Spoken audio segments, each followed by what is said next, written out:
का होता है जिसमें आपकी स्कूलिंग और कॉलेज वगैरह यानी कि जो आपकी एजुकेशन, जो भी आपकी एजुकेशन एजुकेशन आजकल एजुकेशन बोलते हैं, तो जो भी है उसे कंप्लीट करते हैं, ठीक है।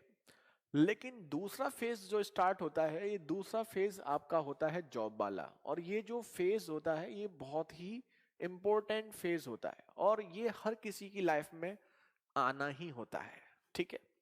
और इस सेकंड फेज की स्पेशलिटी ये है कि इसका जो स्टार्टिंग होती है, सेकंड फेज का जो स्टार्टिंग टाइम होता है, स्टार्टिंग टाइम मतलब जब आप अपना जॉब स्टार्ट करते हैं या फिर आपकी जॉब की प्रिपरेशन कर रहे होते हैं। जैसे अब आप कंपटीशन की प्रिपरेशन कर रहे हैं, तो कंपटीशन की जो प्रिपरेशन है ये अब एजुकेशन वाला फेज नहीं है, ये भी आपका जॉब वाला फेज है। क्योंकि अब जो आप पढ़ेंगे इससे आपकी जॉब डिसाइड होगी, और ये कंफर्म है कि अगर आप सही से पढ़ेंगे तो 100% आपका सिलेक्शन होगा। अब इसका जो स्टार्टिंग फेज होता है ये बहुत ही कॉम्प्लिकेटेड होता है। जैसे कुछ बच्चे जॉब में करने जाते हैं, तो जॉब में भी आप देखेंगे बहुत स्ट्रगल करना पड़ता है, जॉब नहीं मिलती हैं, मिलती भी हैं तो आपको काम नहीं करने दिया जाता है, काम भी करवाते हैं तो ज्यादा बहुत ज्यादा ही काम करवाते हैं, या फिर आपको जितना काम करते हैं उसके अकॉर्डिंग आपको पेमेंट नहीं होता है।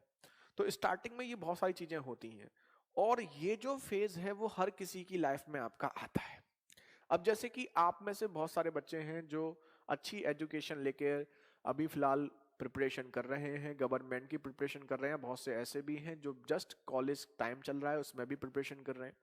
तो ये जो टाइम होता है बहुत टफ होता है, स्पेशली उन बच्चों के लिए जो बच्चे अच्छी एजुकेशन जैसे कि बीएससी, एमएससी, बीए, एमए या फिर आपका बीटेक, एमबीए, एमसीए वगैरह, जो अच्छे आपके ग्रेजुएशन और पोस्ट ग्रेजुएशन वाले कोर्स, जो भी उनकी एजुकेशन है उसे कंप्लीट करने के बाद जब वो तैयारी करते हैं, होता क्या है कि इस टाइम ना प्रेशर बहुत होता है आपके पास। और प्रॉब्लम क्या है कि इस टाइम नॉर्मली आप जो हैं अपनी जो आपकी जो एज होती है वो लगभग, मोस्टली बच्चों की एज जो एजुकेशन कंप्लीट कर चुके होते हैं वो 22-23 प्लस ही होते हैं, अराउंड 25 के आसपास होते हैं, 25 ईयर्स के आसपास होते हैं, 22-23 साल भी आप इसमें ले सकते हैं।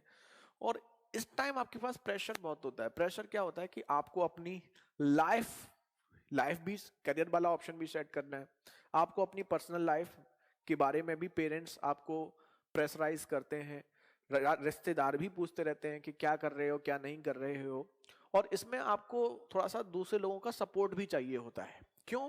क्योंकि आपको जिस भी सेक्टर की आप प्रिपरेशन कर रहे हैं या फिर आप जॉब कर रहे हैं वहां पर आपको प्रेशर बहुत बहुत ज्यादा होता है, तो आपको घर वालों का सपोर्ट चाहिए होता है, और वो यहां पर आपको नहीं मिल पाता है, किसी को नहीं मिल पाता है। और एक चीज ध्यान रखिएगा, ये हर किसी की लाइफ में आता है, ऐसा कोई भी इंसान नहीं है अगर वो आगे बढ़ना चाहता है तो ये फेज उसकी लाइफ में नहीं आए। इस फेज को अवॉइड करने का एक ही तरीका है कि आप अपना फ्यूचर बनाना खत्म कर दें। आप सोचिए जो चल रहा है लाइफ में चलने दो, आप कुछ मत करो, बर्बाद हो जाओ, अगले 5-10 साल के बाद आपकी जिंदगी खत्म, ठीक है। अगर आपको लाइफ में अच्छा कुछ करना है तो आपको ये वाला फेज झेलना पड़ेगा, स्ट्रेस आपको झेलनी पड़ेंगी, स्ट्रेस मिलेंगी, और ये स्ट्रेस आपको अभी लग रहा हो नेगेटिव है, नहीं, ये स्ट्रेस आपके लिए फ्यूचर में बहुत बहुत बहुत बहुत बड़ा पॉजिटिव काम करेंगी, बहुत बड़ा पॉजिटिव काम करेंगी। इवन हम तो कहते हैं कि ये फेज हर किसी की लाइफ में आना ही चाहिए। जब तक आपको प्रॉब्लम्स नहीं मिलती, प्रेशर क्रिएट नहीं होता, आपको लगता है जिंदगी बहुत इजी है और आप उसे बहुत ही लाइटली लेते हैं, जब आपको प्रेशर आता है तो आप इस प्रेशर को झेलना भी सीखते हैं। और एक चीज समझ जाइए, एक चीज समझ जाइए कि अगर आप ये सोच रहे हैं कि ये प्रेशर आपको अभी है और फिर फ्यूचर में नहीं आएगा, नहीं, जिंदगी में आप कितना भी आगे बढ़ जाइए, कितना भी आगे बढ़ जाइए, ये स्ट्रेस आपका अब स्टार्ट हुआ है और ये हमेशा आपका क्या रहेगा, एंड रहेगा, मतलब कि एंड नहीं होगा। तो इसको झेलने के लिए आपको क्या करना है, इसको एंजॉय करो, जो लाइफ में चल रहा है वो चल रहा, चलने दो, अपने छोटे छोटे एम बनाओ और उन एम को पूरा करो। आप अच्छे से प्रिपरेशन करो, अच्छे से करो, 100% आपका सिलेक्शन होगा। हमारे पास, हम हमेशा बोलते हैं, बहुत सारे एग्जाम्पल्स हैं। एक बच्चा ऐसा ही था हमारे पास, 2012-13 में था, 13-14 की बात है, 13 की बात है। वो एसएससी की प्रिपरेशन करता था, बीटेक करके जॉब करता, जॉब करने के बाद जॉब छोड़ दी, पेरेंट्स नहीं थे, भैया भाभी के पास रह करके पढ़ता था। ऐसा नहीं फैमिली उसमें कोई प्रॉब्लम हो, फैमिली अच्छी थी, लेकिन आप समझ सकते हैं पेरेंट्स ना हो तो भाई भैया भाभी के साथ, भैया भाभी ने आपको पढ़ाया और उसके बाद आप जॉब छोड़ करके फिर प्रिपरेशन करें, तो ये एक अलग एक ये भी एक अपने आप में बहुत टेंशन वाला काम होता है। पेरेंट्स की बात, चाहे भैया भाभी कितने भी अच्छे हों, लेकिन फिर भी एक प्रेशर रहता है। उस बच्चे ने प्रिपरेशन, अपनी जॉब छोड़ करके प्रिपरेशन करना स्टार्ट किया 2013। तो आपने सुना होगा एसएससी के इतिहास में काला वर्ष था, सारे एग्जाम कैंसिल हो गए थे। जो कैंसिल हुए, दोबारा में भी कट ऑफ 100 नंबर करीब एकदम से ऊपर बढ़ गई थी। तो सिलेक्शन उसका नहीं हो पाया, बहुत डिमोटिवेट, लेकिन फिर भी पढ़ता रहा। अगले साल 2014 का जो एसएससी का हुआ उसमें उसका सिलेक्शन हुआ, और फिलहाल वो आज एक्साइज इंस्पेक्टर है साउथ इंडिया में उसका पोस्टिंग है। तो कहने का मतलब ये है कि ये प्रॉब्लम्स आएंगी आपकी लाइफ में, और ये प्रॉब्लम्स अभी नहीं आएंगी, ये प्रॉब्लम्स हमेशा आपकी लाइफ में आएंगी। बस इन प्रॉब्लम्स का जो फेस है वो चेंज होता रहेगा, कभी किस फॉर्मेट में, कभी किस फॉर्मेट में। और ये आपके लिए क्यों जरूरी है कि जब आप लाइफ में आगे बढ़ेंगे, जितनी ऊंची पोस्ट पे जाएंगे, जितनी ऊंची पोजीशन पर जाएंगे, प्रेशर आपका उतना ही ज्यादा होगा। और वो प्रेशर वही झेल सकता है जिसने स्टेप बाय स्टेप ये चीजों को झेला हो।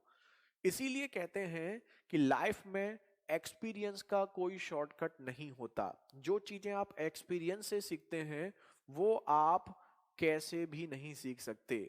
इसीलिए आपको देखा होगा कि किसी भी पोस्ट पर जाने के लिए एकदम से नहीं, आपको धीरे धीरे प्रमोशंस दिए जाते हैं, जिससे कि आप हर चीज को केवल ये नहीं कि नॉलेज के पॉइंट ऑफ व्यू से आप चीजें सीखें, नहीं, प्रेशर्स को हैंडल करना भी आपको आना चाहिए।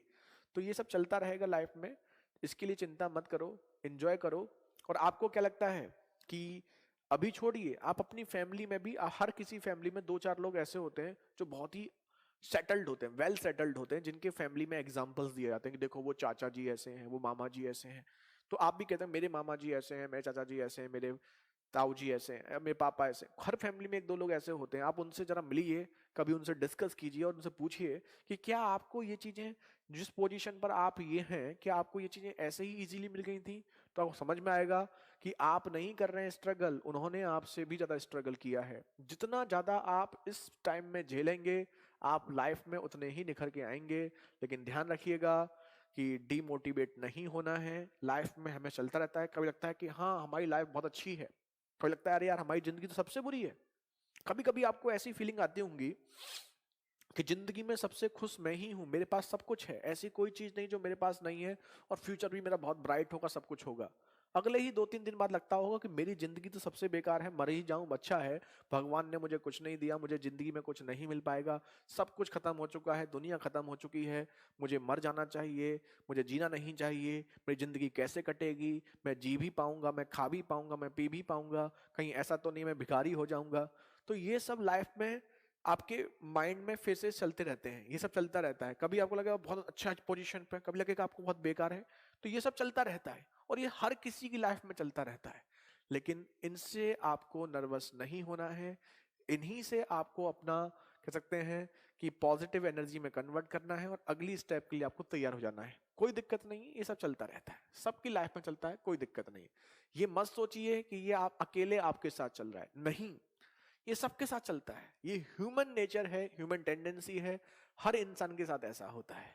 ठीक है, बस इतना ध्यान रखिएगा कि जैसे हम आपको हमेशा एक चीज बोलते हैं कि सबसे बड़ी प्रॉब्लम क्या होती है, जैसे आप प्रिपरेशन कर रहे हैं या कुछ कर रहे हैं, तो आपको प्रेशर होता है कि रिश्ता बता रहे क्या कर रहा है, कुछ कर रहा है, जॉब कर रहे हो, नहीं कर रहे हो, कर रहे हो तो अरे ऐसी ही जॉब कर रहे हो, ये सब चीजें बहुत होती हैं। तो इससे बच्चे डिमोटिवेट होते हैं।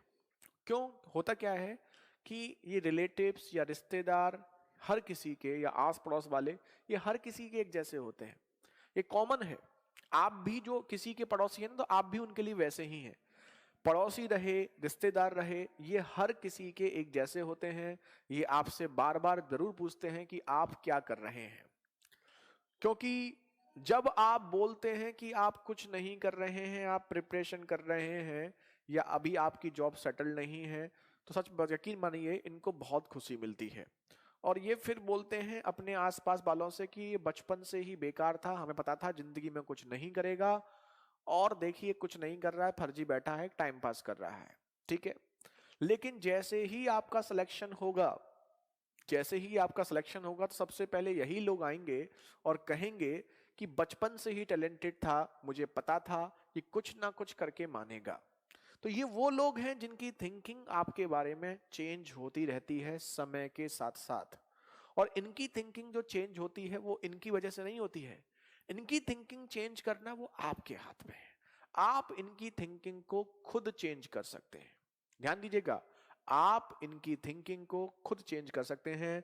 और ऐसे लोग जिनकी सोच समय के साथ बदलती है, ऐसे लोगों के बारे में सोचने से क्या फायदा। तो ऐसे लोगों के बारे में बिल्कुल मत सोचिए जो समय के साथ साथ अपनी सोच बदलते रहते हैं। अभी आप देखिए रिसेंटली एग्जांपल, इससे अच्छा एग्जांपल तो कुछ हो नहीं सकता। इंडिया का ऑस्ट्रेलिया टूर, इससे अच्छा एग्जांपल क्या हो सकता है। जब पहला ऑस्ट्रेलिया इंडिया का मैच हुआ, 36 रन पर सेकंड इनिंग्स में ऑल इंडिया, पूरी इंडिया आउट हो गई थी। इतनी ज्यादा ट्रोलिंग हुई, इतनी ज्यादा ट्रोलिंग हुई इंडिया की। और जितने भी